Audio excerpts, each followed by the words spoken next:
आज मान लीजिए कि मैं एक उदाहरण पेश कर रहा हूँ समाज के बीच में, इसको थोड़ा सा गंभीरता से आप लोग सुनिए और समझिए। आज हमारे पास 10 कट्ठा जमीन, सरकारी नौकरी मिल नहीं रहा है, आय से अधिक खर्च है, महंगाई बढ़ते जा रही है, इस पर किसी का लगाम नहीं है, चाहकर भी कोई लगाम नहीं लगा पा रहा है, चाहे कोई भी सरकारें आए और जाए। तो मान लीजिए कि हमारे पास 10 कट्ठा जमीन है, हमको बेटी को पढ़ाया लिखा है, आज हमारी बेटी ग्रेजुएट हो गई। अब बताइए कि हम भी चाहते हैं कि हमारी बेटी को सुख शांति मिले, आज उसको हम ग्रेजुएट बनाए, तो अब बताइए कि अंगूठा छाप लड़का से उसका हम शादी करेंगे? बिल्कुल नहीं। ये संभव है? तो बताइए कि कम से कम नहीं पीएचडी किया हुआ लड़का मिले, नहीं इंजीनियर लड़का मिले, लेकिन कम से कम इंटर पास ग्रेजुएट बच्चा तो हम उसके लिए ढूंढेंगे। तो उसके लिए हमको दहेज देना पड़ रहा है। आज हम 5 कट्ठा जमीन बेच के उसका साथ। लेकिन सरकार जो ये मानती है कि दहेज लेना और देना दोनों दंडनीय अपराध है, ठीक ना? तो आप दहेज का जिक्र तो नहीं कर सकते हैं, सरकार से ये नहीं दावा कर सकते हैं कि हमने दहेज दिया, लड़की के जो पति वर पक्ष जो है उसको हम दहेज दिए, ऐसा तो आप दावा नहीं कर सकते हैं, क्योंकि सरकार ये मानती है कि दंडनीय अपराध है दहेज लेना और देना दोनों। जी, आपका कहना 100% सही है। कुछ पहले हम बोले थे कि कानून बना देने से प्रेम स्थापित नहीं होती है। आज बिना दहेज के लोग शादी करने के लिए कहाँ तैयार हैं? 10 रुपया लें या 100 रुपया लें, लेकिन लोग लेने के लिए तैयार हैं। मतलब आपका कहने का मतलब ये हुआ कि मतलब अप्रत्यक्ष रूप से लोग लेते ही हैं, प्रत्यक्ष रूप से लोग भले आपसे बोले कि हम नहीं लेते हैं, लेकिन अप्रत्यक्ष रूप से लोग लेते हैं, ठीक ना? आपका कहने का मतलब यही हुआ। बिल्कुल सर जी, मेरे कहने का मतलब यही नहीं है, समाज की सच्चाई है। कानून बना देने से तो सब काम नहीं चल रहा है ना, आज समाज में सब लोग देख रहा है। आज बताइए कि आज जो हमारी बहनें जो हैं सुसाइड कर रही हैं, दहेज इतना मांगा जा रहा है, दहेज देने के बाद भी ससुराल वाले कह रहे हैं कि हमको बाइक नहीं मिला, हमको 4 चक्का गाड़ी नहीं मिला, तो हमको सोने का अंगूठी नहीं मिला, तो सोने का हमको चैन नहीं मिला। ये सब समस्याएं हैं, सरकार को भी पता है। तो कहने का मतलब है कि मेरे मूल विषय है कि 10 कट्ठा जमीन में 5 कट्ठा बेच के मैंने शादी कर दिया। शादी तो करना है। अगर हम किसी का बेटी और बहन को हम ब्याह करके लाते हैं, तो हम अपनी बेटी बहन को तो हम अपने घर में रख नहीं सकते, उनको भी देना है। बिल्कुल। तो देना है तो उसके लिए जो भी खर्च होगा, जैसे मैंने शिक्षा के लिए खर्च वहन किया, वैसे उनके खुशहाली जीवन के लिए भी उसको वहन करने के लिए मैं तैयार हूँ, जो भी लागत खर्च लगे। तो 5 कट्ठा जमीन बेचकर मैंने बहन का शादी दे दिया, मेरे पास बचा 5 कट्ठा। 5 कट्ठा में कल वो हमारी बहन आएगी, सरकार के आइन के मुताबिक कल हमारी बहन आएगी, बोलेगी कि हमको 2.5 कट्ठा मेरा शेयर चाहिए। तो बताइए कि हम अपने लड़का के गले में डोर डालें या कि बहन के गले में डोर डालें? मेरे लड़का के पास तो 2.5 कट्ठा ही शेयर बच जाता है, चूंकि जब मैंने 5 कट्ठा जमीन बेचा तो उसमें 2.5 कट्ठा मेरे लड़का का शेयर बेचा। अभी मेरा जीवन पड़ा हुआ है, मेरे बुढ़ापा को सरकार चिंता लेगी? मेरा दायित्व, मेरा जो खर्च है सरकार वहन करेगी? नहीं करेगी। तो 5 कट्ठा बचा, उसमें 2.5 कट्ठा हुआ के फिर ले रही है हिस्सा, तो मेरे बच्चे के पास तो 2.5 कट्ठा बचा। तो इस व्यवस्था में संशोधन की आवश्यकता है। यही मेरा हाथ जोड़ के विनती है कि इसमें संशोधन होनी चाहिए, चूंकि हमारी बेटी हो बहन हो जब ससुराल में जा रही है तो उसको तो वहाँ शेयर मिल ही रहा है। तो सरकार ये बोल रही है कि आप एनओसी ले सकते हैं, जैसे कि आपका लड़की है या बेटी है, मतलब कुछ भी हो, जब बहन है कुछ भी हो, तो ऐसे पीरियड में आप चाहें तो उससे एनओसी, जैसे कि मान लीजिए आपका आपसी भाईचारा मतलब बना हुआ है, रिश्ता अभी बना हुआ है, कोई मतभेद नहीं है आपस में, कोई जैसे बहन भाई का कोई मतभेद नहीं है, एक बाप बेटी का कोई मतभेद नहीं है, सब आपस में लोग हैं, तो ये आप चाह सकते हैं उस समय कि एक एनओसी ले लें। सरकार ये बोलती है कि आप एनओसी ले लीजिए और निश्चिंत रहिए कि कल के दिन आपसे वो बहन वो बेटी आपसे वो जो पैतृक जो जमीन है उसमें हिस्सा ना मांग सके। इसको लेके आप क्या कहें? हाँ ये सर जी, ये बात आपका कहना सही है, लेकिन कहने का मतलब है कि एनओसी को बंद करने के लिए तो हम अपने प्रधानमंत्री प्रधान सेवक जी से रिक्वेस्ट कर रहे हैं हाथ जोड़ के कि आप कानून में संशोधन करा दीजिए, कानून में संशोधन कर लीजिए, बेटे और बेटी का समान अधिकार रहे। लेकिन बेटी को जब तक उसका पिता सेल डीड नहीं करता है, जब तक उसको गिफ्ट के रूप में या पेपर नहीं बनाता है, तब तक उसके अधिकार को नहीं माना जाए। चूँकि हम अपने बहन को अग्नि का साक्षी मानकर उसको रिश्ता कराते हैं। तुम्हारे पति के सुख में ही तुम्हारा सुख निहित है, पति के दुख में ही तुम्हारा दुख निहित है। हम भी तो किसी का पति हैं। तो आपको क्या लगता है कि पहले संशोधन करा के तब ये जमीन का सर्वेक्षण कराना चाहिए? नहीं, मेरे कहने का मतलब ये नहीं है, सर्वे हो, लेकिन इसमें जो वंशावली में बाध्यतामूलक लोग कर रहे हैं कि बहन का नाम देना चाहिए, बेटी का नाम देना चाहिए, इसको हटाना चाहिए।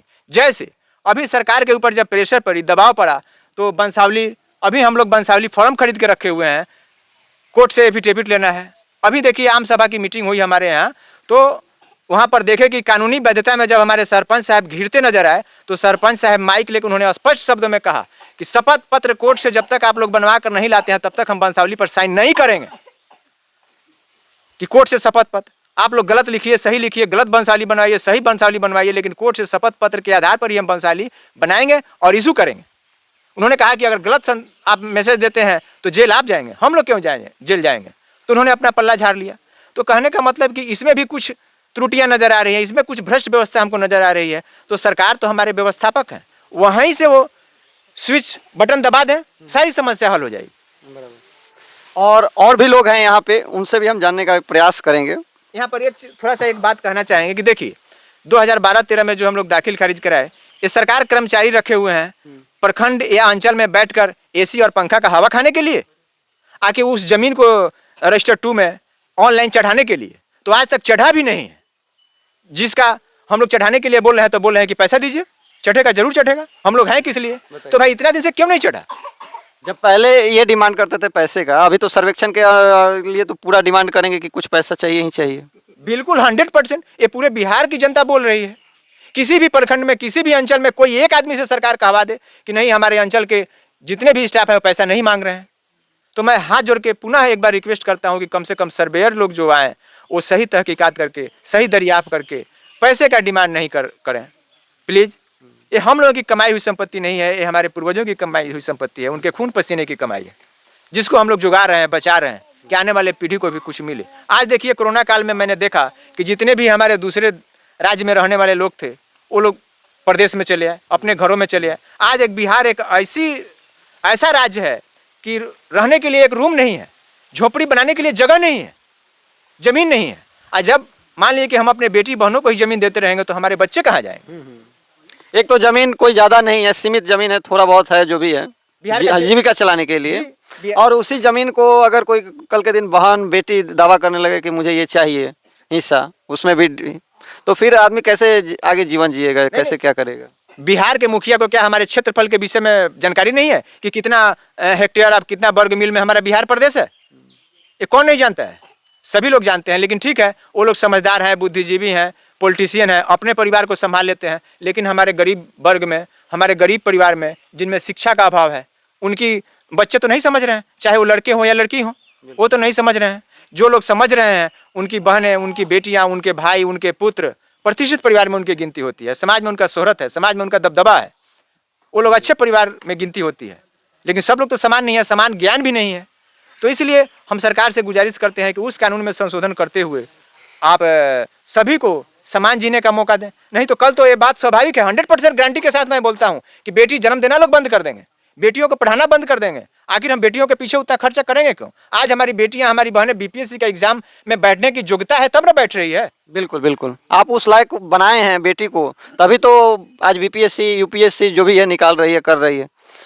तो हमारी जितने भी घर में बेटियां हैं, बहनें हैं, हम लोग जन्म देने के लिए तैयार हैं, उसको योग्यता सरकार निर्धारित कर दे। आज देखिए हमारे यहाँ, हम यहाँ आए तो सुने कि भाई यहाँ पर वृद्धा पेंशन कितना मिलता है। मैं दावे के साथ कहता हूँ, प्रमाण दे दूंगा कि दूसरे प्रदेशों में जाइए वृद्धा पेंशन 1000 रुपया है। यहाँ हम पूछे बुजुर्गों से तो बोले लोग कि 400 रुपया है, 400 रुपया है। आज हमारे क्या नीतीश जी नहीं, उस वृद्धा पेंशन के लिए भी चालू कराने के लिए घूस तो लगता ही होगा। तो इस पर हमारे यहाँ पर जनता बैठी हुई है, उनसे आप पूछ सकते हैं। बताइए वृद्धा पेंशन, एक विकलांग पेंशन जो है दूसरे प्रदेश, पूछ लेता हूँ। यहाँ कुछ लोग हैं और इनसे जानने का प्रयास करेंगे वृद्धा पेंशन के लिए क्या घूस देना पड़ता है कि नहीं। हाँ बताइए, वृद्धा पेंशन के लिए घूस देना पड़ता है? घूस देना पड़ता है। कितना देना पड़ता है? 200 चीज 300 500 जरा मर्जी जितना ले ले। अब जरा सोचिए, 200-400 रुपया जो महीना मिल रहा है उसके लिए भी 200-400 रुपया घूस देना पड़ रहा है चालू कराने के लिए वृद्धा पेंशन का। और जमीन सर्वे को लेकर कितना लोग घूस मांगेंगे, कितना घूस का डिमांड कर सकते हैं जमीन सर्वे को? 10,000 5,000 20,000 डिमांड है कोर्ट में। अब बताइए, जरा सोचिए कि ऐसे अगर घूस के जरिए सर्वेक्षण किया जाएगा ज़मीन का तो क्या ये सफल हो पाएगा? अच्छा, बिहार में जो सर्वेक्षण, ज़मीन सर्वेक्षण का काम हो रहा है, सरकार ये माने रही है कि मतलब ये सफल होगा 100%। काफ़ी मतलब हम योग्य जो कर्मचारी हैं उन्हें हम बहाल किए हैं, ये सब इंजीनियरिंग लेवल के कर्मचारी हैं। तो इसको लेकर आप क्या कहना चाहेंगे? ये सफल होने वाला है कि नहीं? नहीं नहीं, सरकार की पहल तो अच्छी है। ये बात 100% मैं कह सकता हूँ कि हमारे नीतीश जी से हमारी बिहार के प्रदेश की जनता जो है बहुत उम्मीद लगाए बैठी हुई। आज देखिए, साइकिल से भी हम लोग जाते हैं तो सड़क पर कोई असुविधा नहीं होती, कोई उभर खाबर नहीं है, आराम से साइकिल से जाते हैं और आते हैं। मोटरसाइकिल की तो बात छोड़ दीजिए। तो नीतीश जी एक अच्छे हमारे साबित हुए हैं मुख्यमंत्री हमारे बिहार प्रदेश के लिए, इसमें नो डाउट। किंतु व्यवस्था इतनी भ्रष्ट होती जा रही है कि हमारे कर्मचारी, बिहार प्रदेश के कर्मचारी माने आला दर्जा से लेकर निम्न दर्जे तक बेलगाम होते जा रहे हैं। इसके लिए हम लोगों के जो दिल में दर्द है, आज आप लोग उसको सरकार तक पहुंचाने का काम कर रहे हैं। इसमें भी 100% सत्य है कि हमारे कर्मचारी बेलगाम होते जा रहे हैं। एक हम लोग टैक्स पेयर कर रहे हैं सरकार को कि भाई जितने भी व्यवस्था है उसको आप सुगम कीजिए, सरल कीजिए। आज हम लोगों के टैक्स से उनको वेतन मिलता है। आज बैंक तो पहले सरकार को चाहिए कि कर्मचारियों को दुरुस्त करे, ठीक ना, उसके बाद ये जमीन सर्वे कराए, यही कहना चाहते हैं ना आप? बिल्कुल सर। अभी देखिए, अभी आज 2-4 दिन पहले का मैंने न्यूज़ सुना, जितने भी प्रधान लिपिक है, बहुत से प्रधान लिपिक रंगे हाथ पकड़े गए, पैसा लेते हुए पकड़े गए। ये रिश्वतखोरी का जमाना कब बंद होगा? होना चाहिए कि नहीं? इस पर सरकार को आत्ममंथन करनी चाहिए कि नहीं? बिल्कुल, पहले सरकार को ये आत्मचिंतन करना चाहिए कि जो हमारे जो भ्रष्टाचार फैला रहे हैं जो कर्मचारी, इन्हें पहले विभाग से निकाला जाए और सही जो अच्छे कर्मचारी हैं, जो ईमानदार कर्मचारी हैं, उन्हें इस काम के लिए नियुक्त किया जाए। यही कहना चाहते हैं ना? बिल्कुल कहना चाहते हैं। हम तो हाथ जोड़कर हम अपने मुखिया से, प्रदेश के मुखिया से निवेदन करें कि आप से हम लोग उम्मीद लगाए बैठे हैं कि भ्रष्टाचार मुक्त समाज का निर्माण करेंगे आप, भ्रष्टाचार मुक्त कर्मचारी का बहाल करेंगे आप। आज शिक्षकों के लिए हो जा रहा है कि आप 6 बजे टाइमिंग है तो 6 बजे आप आएंगे। आज आप प्रखंड में, अंचल में जाकर देख लीजिए कि उनका 9 बजे से टाइमिंग है या 10 बजे से टाइमिंग है। क्या वो अपने टाइम पर हाजिर होते हैं? नहीं होते। हम लोगों को जाके वहाँ पर वेट करना पड़ता है। चलिए, आपने बहुत बेशकीमती अपना समय दिया और आपने अहम मुद्दों को जनता के बीच रखा, इसके लिए आप सभी का बहुत बहुत धन्यवाद। फिलहाल आप देख रहे हैं जनता जागृति न्यूज़ और मैं हूं राजन कुमार मिश्रा। देखने के लिए धन्यवाद। अगर आपको हमारा प्रयास अच्छा लगता है तो वीडियो को लाइक करें और आप भी अपना योगदान दे सकते हैं। जैसे कि इन्होंने अपनी बात तो रख दी, लेकिन आप अपनी बात का समर्थन कुछ इस तरीके से रख सकते हैं। आप इस वीडियो को ज़्यादा से ज़्यादा शेयर करें ताकि हर व्यक्ति के पास ये वीडियो पहुंचे और हर आदमी इस आवाज़ को उठाए, क्योंकि आप इस आवाज़ को तभी उठा सकते हैं जब इस वीडियो को आप शेयर करेंगे। तो इसलिए आपसे हम निवेदन करना चाहेंगे कि आप इस वीडियो को ज़्यादा से ज़्यादा शेयर करें। और प्रखंड के तरवार गांव से इन लोगों की समस्याओं को आपको दिखाया और इस समस्या ये तरवार गांव के अमनौर प्रखंड का नहीं है, ये पूरे बिहार की समस्या है। और इस समस्या का निदान तभी हो सकता है जब आप इस वीडियो को शेयर करेंगे और इस वीडियो को लाइक करेंगे और अपना जो भी सुझाव हो वो कमेंट बॉक्स में लिखना ना भूलें। फिलहाल आज के लिए इतना ही। जय हिंद, जय भारत।